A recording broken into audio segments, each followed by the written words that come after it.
Sometimes to reimagine and fully understand the major scale, you need to open your mind and your strings.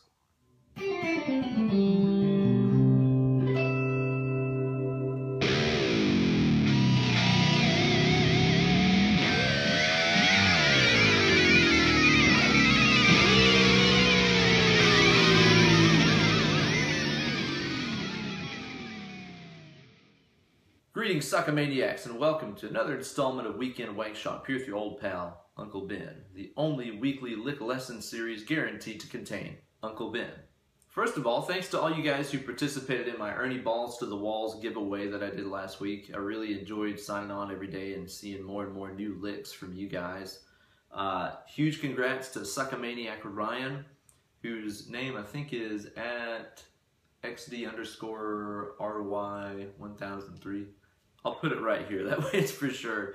But go follow Ryan and check out his now award-winning guitar playing skills.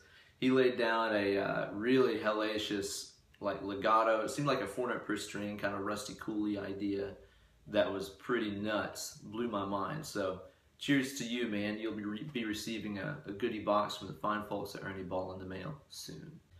Yeah, here lately I've been listening to a lot of guitar players like Brad Paisley or the completely amazing Brent Mason, who are guys that like to play these crazy, hyper-speed country licks and use some open strings to help them kind of move from place to place in the board and get some awesome kind of tonal effects too. I've also heard jazz guitar giant Bill Frisell do some similar things where he'll play the next note in the scale as an open string even if he's somewhat high up on the board, which is an idea that's pretty foreign to a lot of guitar players. Bill Frisell also holds the distinction of being voted jazz guitarist most likely to be a serial killer by Jazz Magazine in 1994. So with those dudes in mind, I came up with a lick that's a simple walk down a C major scale starting from a G note, but incorporating a bunch of open strings instead of all fretted notes to hopefully put some new ideas into your Suckamaniac mind and help you make friends and influence others. But before we dive into this tasty treat, let's hear it again at stepdad speed.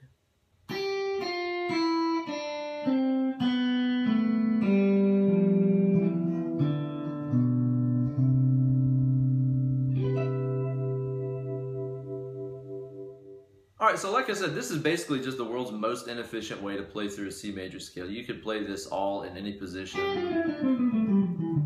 like that. But that's not the point. The point is to try to learn some new things and learn how you can use these open strings.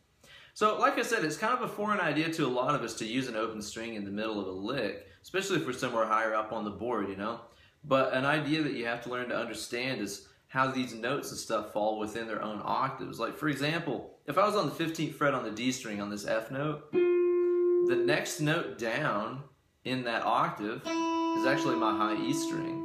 And that seems like a gap of like miles to a lot of guitar players because you just don't really use licks like that very much. But it can really expand your idea about where you're falling, again, within several octaves using open strings. So again, for example, 15th fret A string, next note down, this B note, that's the same as my B string.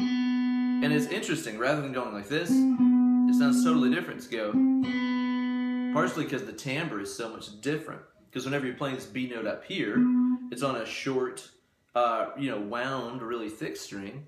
And if I play that note here, it's on a long, thin, plain string. So again, you get all these different tonal things going on simply because you're playing a longer string. So all we're doing here is walking down G, F, E, D, C, B, A, G, F, E, D, B, C. That was way harder than it should be. Thanks, homeschool. And as always, children, you can find a full tab for this week's lick on my Instagram page, @BenEllerGuitars. Go check it out, learn how to play this lick, upload a video of you playing it so that I can swell with pride. Just hashtag that bitch, hashtag Weekend Wankshop, that way I can find it. Okay, so what we're going to do here to start this lick off is to play the 3rd fret on the high E string, that's our G note. Then we're going to go to the 6 on the B, that's our F note. Again, we're just walking backwards down the alphabet here. So I got G, F, and the next note is going to be E, which a lot of us would think to play right there. Just right behind that F note, we can find an E note. But instead, we're going to use the open high E string. Because again, it's same note, same octave, so we're going to descend down the scale by using an open string. So far we've got 30, 6 on the B, open high E. Next we need to find a D note, right? So I put that right here, 3rd fret on the B string. Then a C note, which I can find on the 5th G. And again, the next note here is going to be a B, which we could play right there, but that's just not what we're going to do. We're going to use the open B string instead. So far I got 3rd E, 6th B, open E, 3rd B, 5th G, open B. Alright, so below that B note, next we need to find an A note, which I put right here on the 7 on the D. A little bit of a jump, but again, that's the great thing about using these open strings, is because I just hit that B. That note was a freebie. This hand didn't have to play it, so I can transfer it to a new part of the board. Works out pretty well. Okay, so 7 on the D string here, that's our A note. And the note before that is going to be G. Okay, so the next note is going to be G, which again, we could just move down and play, but that's not our style. G string instead. It's the same note, same octave. Okay, and then after that, you know, after that G note, we need to play an F note, which I can play right here on the 8th fret on the A string. And again, you're jumping to a new part of the board, but that open string we just hit affords me the time to do that. So here's F. Next note down is going to be an E, which I play up here on the 12th on the low E string. And then the next note down below that will be D, right? Which again, we could do here. But we're going to play that as the open D string instead. It's the same note, same octave and everything. So again, it seems like a weird gap to go from all the way up here on 12 on the E to the open D string. It's the same as doing that, you know?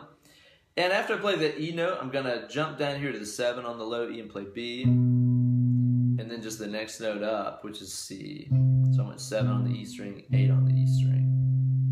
So we got G, F, E, D, C, B, A, G, F, E, D, B, C. And then lastly, just to kind of make it sound like a C major 7, while I held that note down using my little finger here, I barred it lightly across the 12th fret so I can get some harmonics on the top 3 strings. And a little, you know, shake on the kickstand doesn't hurt either. So there you go, kids. Another new lick to add to the old wank bank to inspire and enjoy for a lifetime. Thank you guys so much for watching, and be sure to remember that I also teach Skype lessons. Drop me an email, benellerguitars@gmail.com. We'll talk about rates and times and all that stuff. I'd love to work with you on learning the fretboard and learning theory and learn how to make a perfect omelet and all the other important stuff that you need in life. Cheers, guys, and I'll see you all next week. Have a good one.